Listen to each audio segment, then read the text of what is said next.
Okay, just to begin with a message directly to Colts fans and supporters. You know, it's not often that we share intimate details of a team meeting, but today's going to be one of those rare exceptions. This morning at our team meeting, Chris Ballard and myself spoke to the team, about the events of the last few days, and just thought it was a good moment. Thought it was a good moment. Chris had a lot of amazing things to say. And ultimately, sometimes as a team, what we talk about is we talk about a theme or a word that helps us make sense of things, helps put categories for things, does put context in. And this morning we talked about the word paradox. We said a paradox is a statement in which it seems that if one part of it is true, the other part cannot be true. For example, everyone makes a unique contribution on this team, yet everyone is replaceable. We can deeply love and respect and care for each individual, yet the team must come first.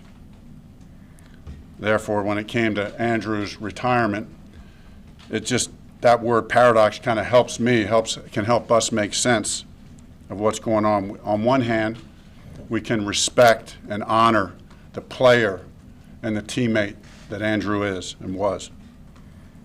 But at the same time, we can share an excitement and an enthusiasm about the team that we have going forward and the journey ahead of us. Ultimately, it isn't how good any one player is. It's not. It's about how good we are as a team.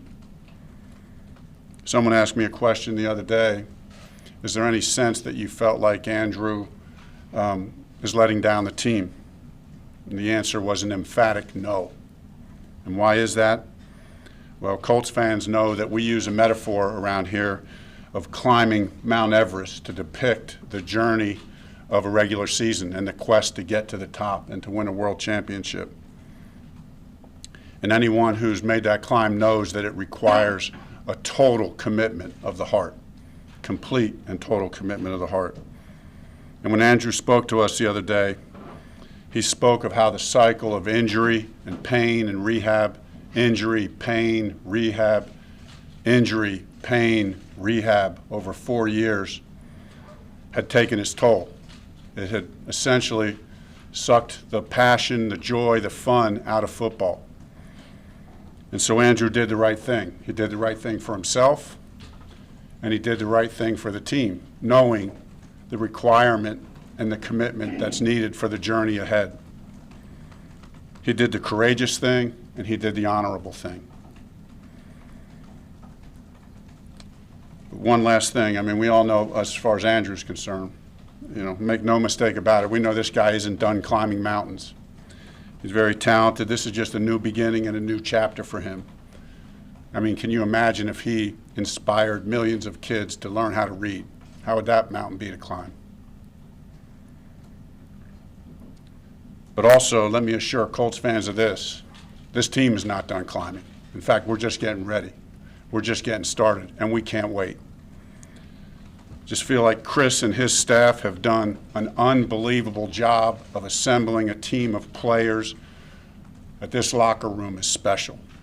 There is a character quality and a passion for this game and for this city and what the horseshoe represents that is special. And we believe that our players will rise to that challenge and that occasion. We're ready for the journey ahead. We believe we have the formula of what it takes to have a successful journey. We got the right makeup. We got the right locker room. Chris talked a lot about that this morning with the team, about what it takes to get in that locker room. We have the talent. This is a very talented football team in all three phases. We have a vision. Colts fans know what our vision is. We're all about the process. Get 1% better every day and go 1-0 every week. And then we have the support of Colts Nation. There's going to be challenges along the way. We know that for sure. That's what climbing Mount Everest is all about. There's nothing easy about it, not one thing easy about it. But I can't help but think back to an old saying that an old coach of mine used to say all the time, and that's this: there's no place I'd rather be than right here, right now. Open it up for questions. Frank, how do you separate the jarring nature of this weekend and like what you talked about just a minute ago, the fact that you have a game in 2 weeks and your guys will have that human reaction of losing a player, a friend that was on this team for so long? It is. There's a range of emotions. That's the paradox. That's the paradox. And we're losing a great player and a great teammate. And the reality is, in the next week, there's going to be other teammates that are lost. And Andrew is special in his own way, but make no mistake about it, there's a lot of guys who are going to depart from this building, and that's going to hurt. And there's going to be a lot of friendships that will continue in other ways, but that's part of the business of football that you have to embrace. Frank, said on Saturday night that you and Jacoby both needed some time to digest what had just happened. Have you digested, and have you guys talked? What's the message there? Yeah, I believe we've both digested, Tom. Have not had that deep down heart-to-heart talk about the upcoming season just yet.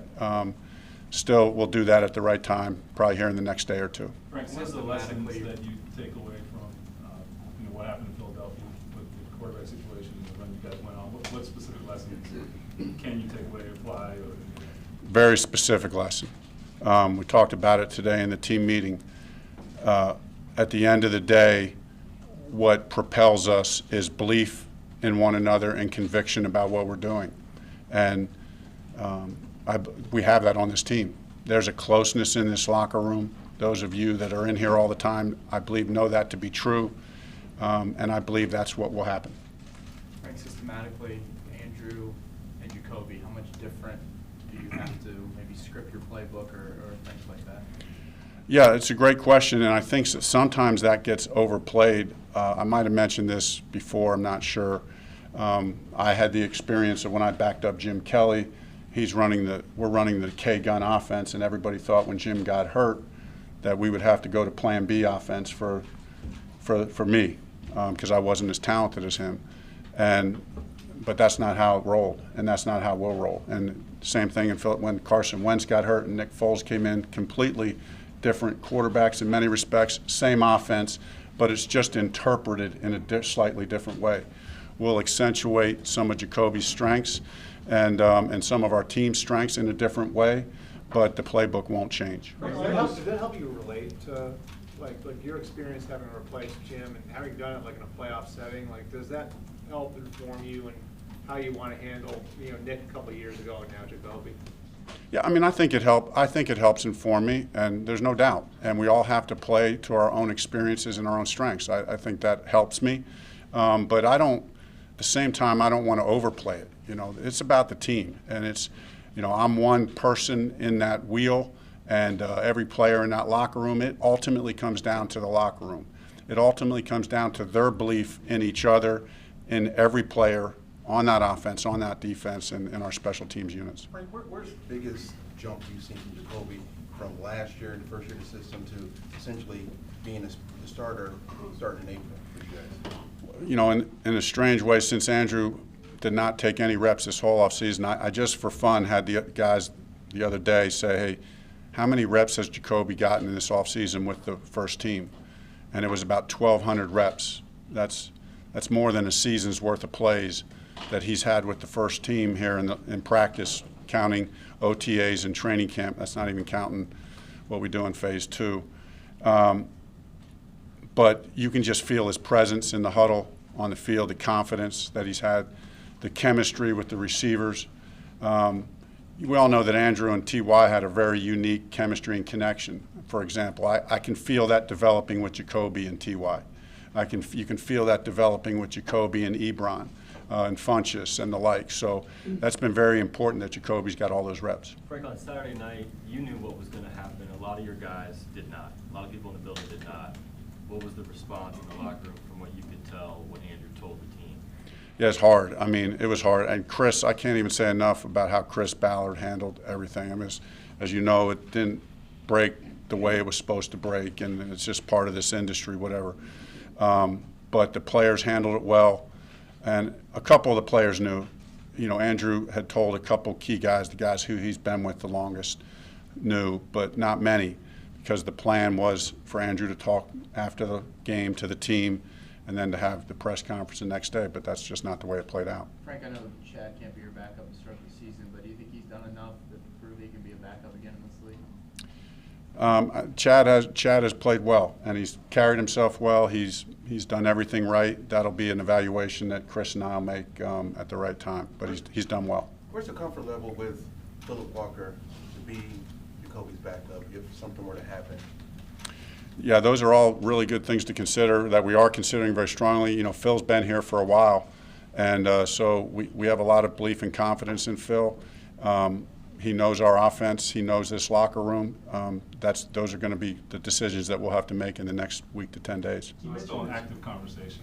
in terms Still of an active conversation, yes. What went into Chad starting on Saturday? Yeah, not much other than we had kind of planned it. It just turned out that he got the start, but Phil had went first in the rotation in the first 2 preseason games.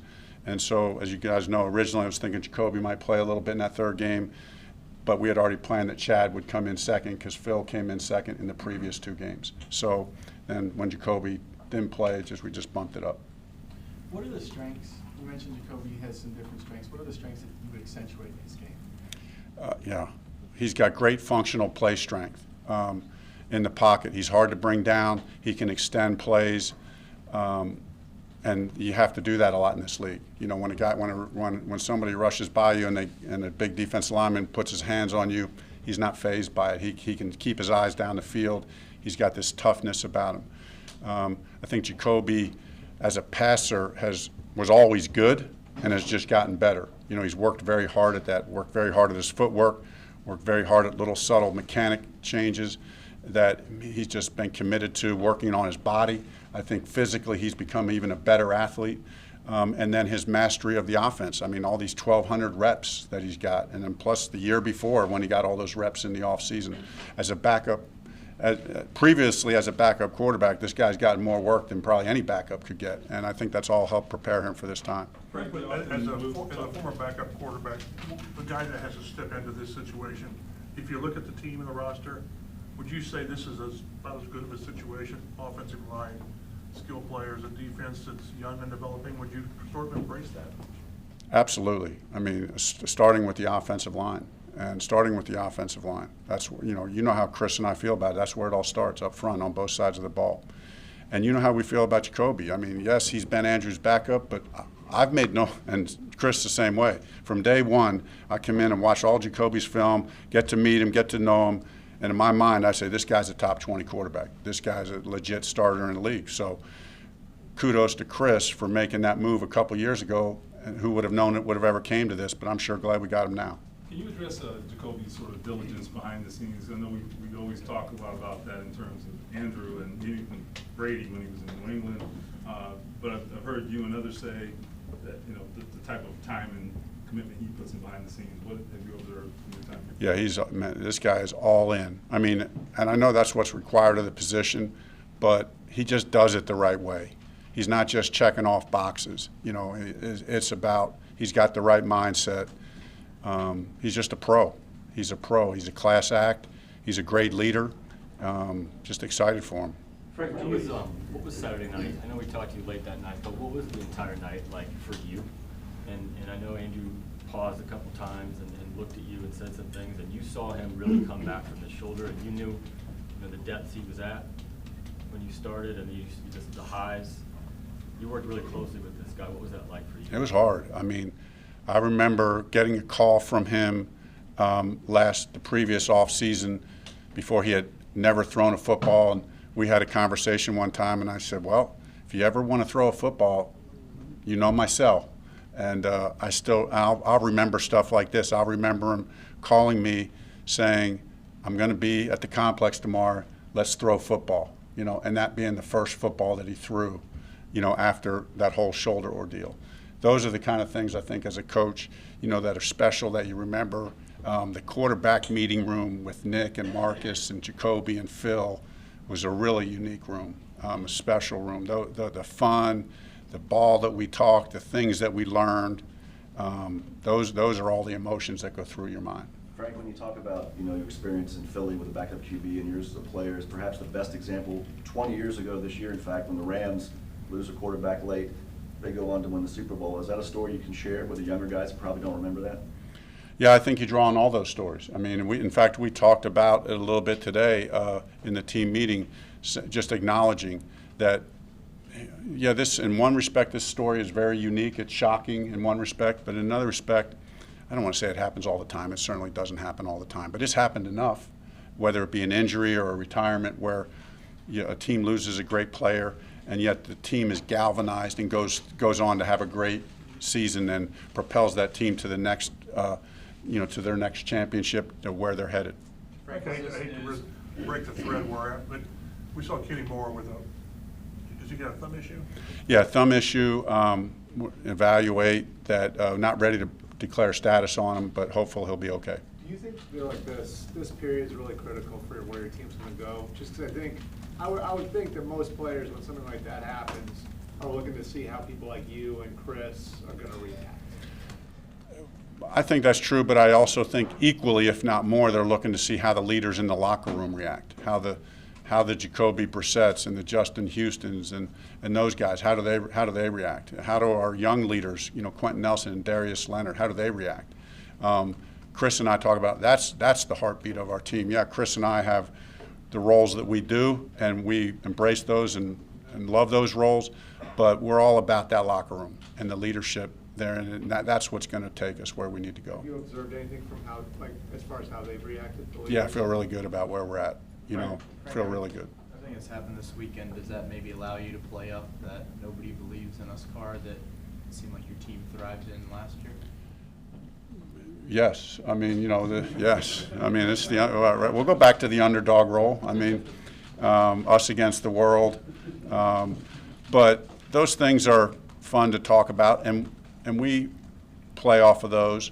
But ultimately, what's deeper than that, and I'm going to keep saying it, is get 1% better every day. Just get a little bit better every day. And, and where we go, we literally take each week in and of itself. Don't try to get out there too far in front of it. It's one game at a time, and we might lose one or two, but we're going to take it 1-0. We're going to take it 1-0, and nothing is going to phase us from that.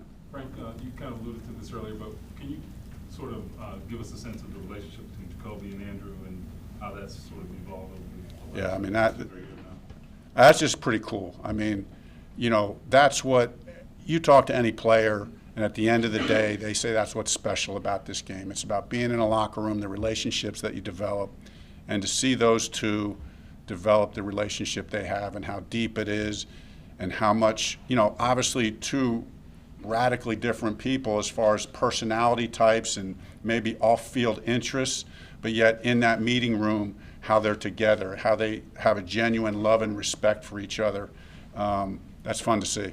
What's the Okay, first moment? one more here. What's the first moment that you really saw the leadership that Chris was talking about with Jacoby? Man, there's many times.